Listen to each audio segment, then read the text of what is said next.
Hello guys, welcome to my channel glitzy squad. അപ്പോൾ ഇന്നും വീണ്ടും വന്നിരിക്കുന്നത് നമ്മൾ ഒരു ഫുഡ് റിവ്യൂ ആയിട്ടാണ്. അപ്പോൾ നമ്മൾ ഇന്നലെ ചുമ്മാ ഒന്ന് ഇറങ്ങിയതാണ് റൈഡിന് വേണ്ടിയിട്ട്. അപ്പോൾ നമ്മളിവിടെ എടപ്പള്ളി ലുലുവിൻ്റെ അടുത്തുള്ള ഒരു കഫേയിലാണ് വന്നിരിക്കുന്നത്.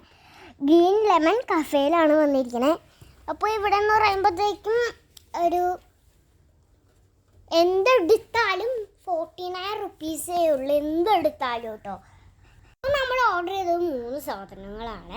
ഇപ്പോൾ ഞാൻ കിറ്റ്കാറ്റ് ഷേക്കാണ് കുടിക്കുന്നത്. കിറ്റ്കാറ്റ് ഷേക്ക് എന്ന് പറഞ്ഞാൽ ഒരു നല്ല ടേസ്റ്റാണ്. പിന്നെ നമ്മൾ ഫലൂഡയാണ് ഓർഡർ ചെയ്തത്. ഫലൂഡയ്ക്ക് എനിക്ക് ഭയങ്കരമായിട്ട് ഇഷ്ടപ്പെട്ടു.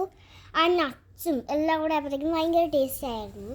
പിന്നെ നമ്മൾ ഓർഡർ ചെയ്തതെന്ന് പറയുമ്പോൾ ഒരു ബ്രൗണി വിത്ത് ഐസ്ക്രീമാണ്. അത് എനിക്ക് കിറ്റ്കാറ്റ് ഷേക്കിലേലും പിന്നെ ഫലൂഡയിലും കൂടുതൽ ഇഷ്ടപ്പെട്ടത് ഇതാണ്. ഈ ബ്രൗണി വിത്ത് ഐസ്ക്രീമാണ് എനിക്ക് കൂടുതലായിട്ട് ഇഷ്ടപ്പെട്ടത്. നല്ല ടേസ്റ്റ് ഉണ്ടായതുകൊണ്ടാണ് ഞാൻ 2 പായ 3 പായൊക്കെ എടുത്ത് വെക്കുന്നത്. വലിയൊരിതൊന്നുമില്ലെങ്കിലും കഴിക്കാനൊക്കെ നല്ല സുഖമാണ് കേട്ടോ. വലിയതില്ലെങ്കിലും ഒരു ഈ ചൂടത്തൊക്കെ കഴിക്കാനായിട്ട് ഭയങ്കര സുഖമാണ്.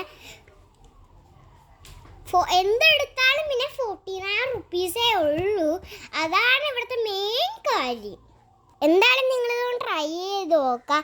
എടപ്പള്ളി വരുമ്പോഴത്തേക്കും എന്തായാലും ട്രൈ ചെയ്ത് നോക്കേണ്ടതാണ്. എന്നിട്ട് ട്രൈ ചെയ്തിട്ട് അങ്ങനെ പറയാം.